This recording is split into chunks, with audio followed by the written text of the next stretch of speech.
Okay, so for this to be a bit more interesting, I'm going to set up a reverb, a delay effect. And I might use the same delay that I've used in this instrument just to keep some kind of consistency. So I'm going to go Command C to copy that, click back on my drum rack, and I want to paste that into the returns. So we need to have a look over here. There's quite a lot to do in drum racks. Inside it, in fact, we can just go straight to here. So inside of the chains, if we click on returns, you'll notice that you're able to drop effects here. So if I click in there and hit Command V, I can paste that same effect into there. Now if I click on the little S here and you look up in the chains area, you'll see that a send becomes available per chain. So I can send each different drum, if I want, to that same effect. So it's a send and return routing within the drum rack. So let's have a listen to how that could sound.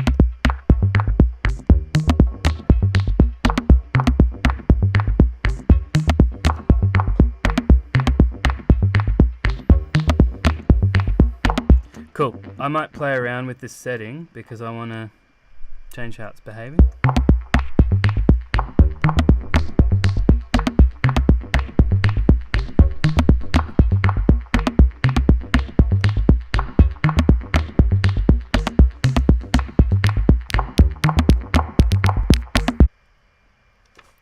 So let's think about sending things off to a reverb. So I'm gonna replace this reverb with one that I like to use more often, which is this one. And I just want a kind of like a short room sort of reverb. So not a big tail, but just something to give a bit of space or a bit of liveness. So I'm gonna use this made for drums, and I'm just gonna pick let's pick something. Drum booth. Let's pick percussion air. See how that goes, and we can tweak it later if I want. So I want to show you how you can get signals from inside your rack to your mixer return. So let's just have a look at how this works normally for starters. So I've got one return. I'm just going to put the drum sound that we made on, and I'm going to send the whole thing.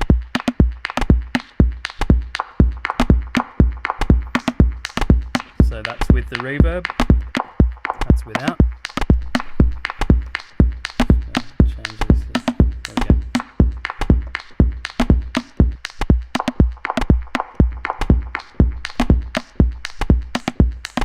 Okay, that's pretty good. I'm just going to quickly tweak the frequency response of this thing. Damping. Okay, that's all I need to do. Oops. Yep, that'll be fine. So without. And let's see how the other instrument sounds. So I can send the whole thing here off to that same.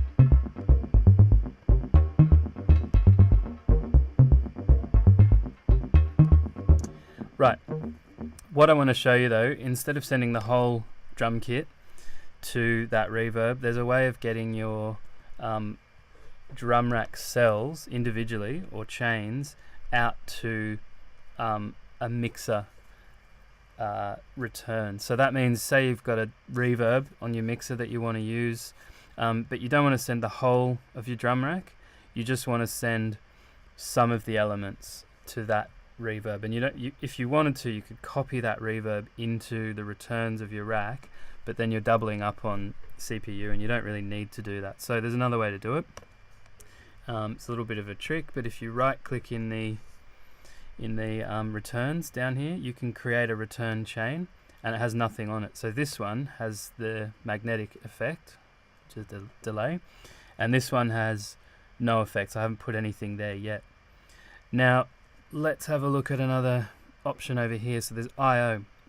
If I click on that, at the moment this chain return will go to the rack output. So if I send anything to send B, it'll just get louder and it'll come out the output, but there'll be no effects on it.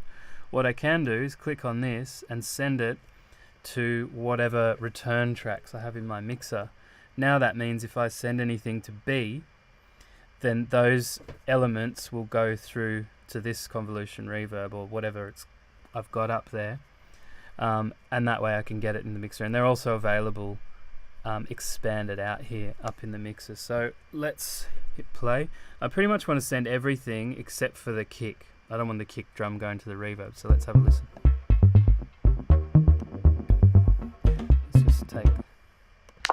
Okay. So that's without it.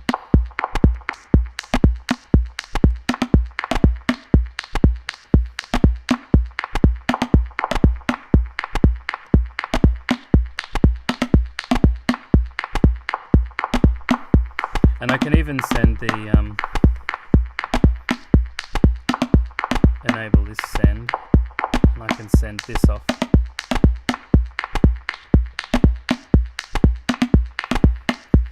Okay, so if I turn this off, sounds like that.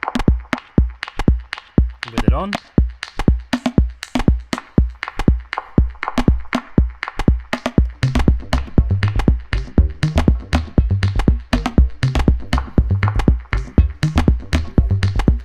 Okay, let's do a couple of last things with our rack before we finish up. We've looked at macros, so I'm not going to go into them at the moment. And we can go into our chains, minimize the actual instruments. So the end of the rack is here. These are what's in each cell, and I can just kind of pack them down so it's a bit easy for you to see. So each of these different cells have different instruments or samples in them, and if they're a sample they'll be playing back through simpler, and they can, as I said, they can have their own effects and so on. You can use internal routing, so you can have sends and returns within the rack, and you can also have your returns, you can create a blank one that comes up to your mixer returns. So if you want to get things to the same reverb or delay that you're using in your mixer, then you just create a blank return chain and change its output to equal the mixer return that you're after. Last thing is just to make you realize that, just hide these chains, that if you want to process the entire rack, so let's say I want to use some saturation and some compression on the drums, the whole thing, whoops, not spectrum, I want saturator, give it a little bit of drive, turn the output down probably.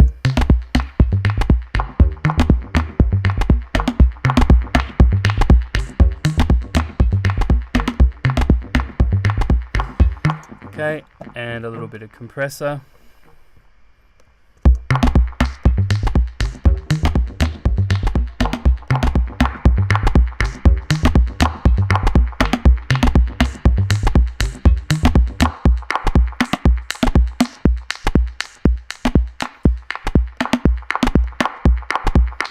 Okay, so these things are now outside of the rack and affect all the different cells. They're all passing through those processes. So you can process individual cells or chains by themselves, and you can process the whole lot together. There's still quite a bit more that you can do with drum racks, but I'm going to leave the video there.